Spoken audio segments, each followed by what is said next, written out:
So let's talk about the Note 20 instead of the Ultra model. The Ultra is, we know it is at premium segment, and it almost fulfills all the necessary, what do you call, the characteristics of a premium smartphone. But let's talk about the Note 20, which compared to the phones that are releasing in the couple of months, like the Google Pixel 4a or the OnePlus Nord or the iPhone SE, will this Note 20 keep up with the coming trend of smartphones, and will it survive the market? On this, a couple of famous YouTubers and bloggers like this Ice Universe has posted a couple of polls to identify whether Samsung Note 20 will survive this race, and 85% of the users, that is around 26k, almost 26k users voted that they are not going to opt for the Note 20.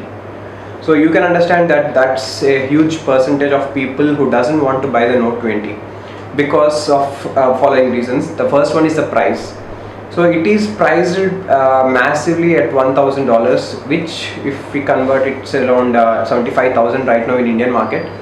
So the pricing, including all the customs and taxes, will be more than 75k. So that is one reason people don't want to prefer the Note 20 in the segment where people are trying to go with the more affordable phones with the features that are more affordable at a price segment of these Pixel 4a and iPhone SE and the OnePlus Nord.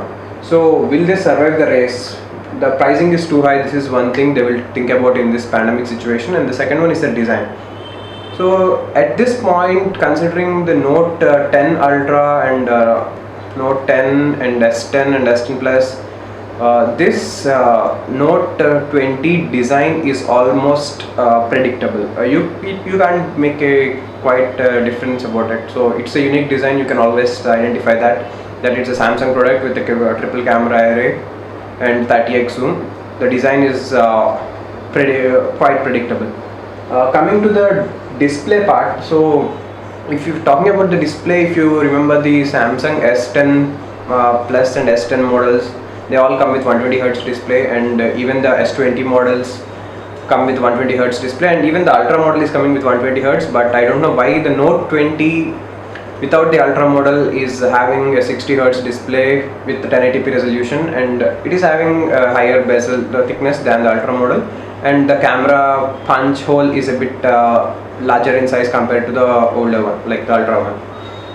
And the display is up 6.7 inch. Not about the size. Size, you know, the Samsung phones are quite big in these Note segment because they come with the S Pen. So this is one plus point. Talking about the S Pen, this is the main reason why people prefer the Note over the S models like S20 instead of the Note 20. So this S Pen, we were talking about the S Pen in the Note 20 versus the Note 20 Ultra. They have reduced the latency with a very significant amount. Like if you see the Ultra last year's Note 10, the latency is around 46 milliseconds. So it is not visible to the eye, but you can understand that compared to the Apple Pencil, if you just verify it side by side, you can understand the difference between the latency there. So now for the Ultra model, it's almost 9 milliseconds. They almost made it on par with the Apple Pencil. So you don't find any difference using the S Pen with the direct pencil. You feel like writing almost on screen with no latency at all.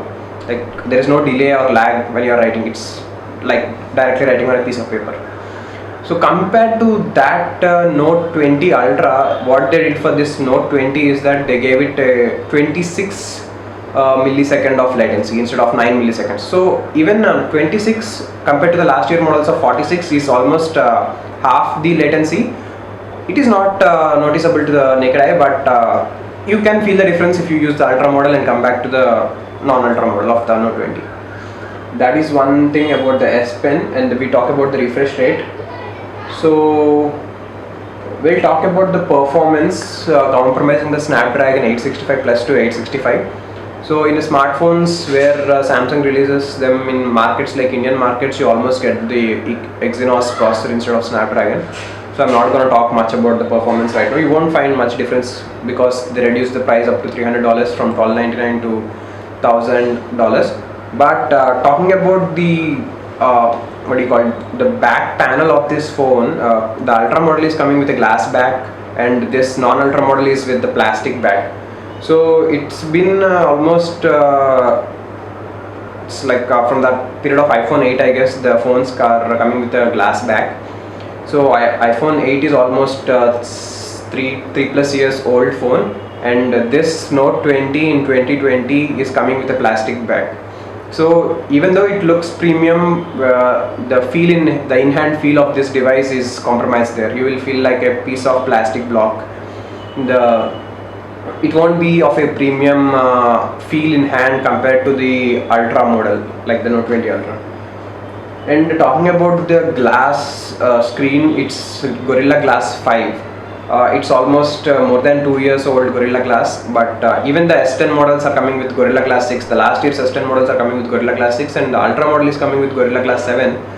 But using the Gorilla Glass 5 in this Note 20 in 2020 is not a good choice made by Samsung, comparing the price segment to be in $1,000 range.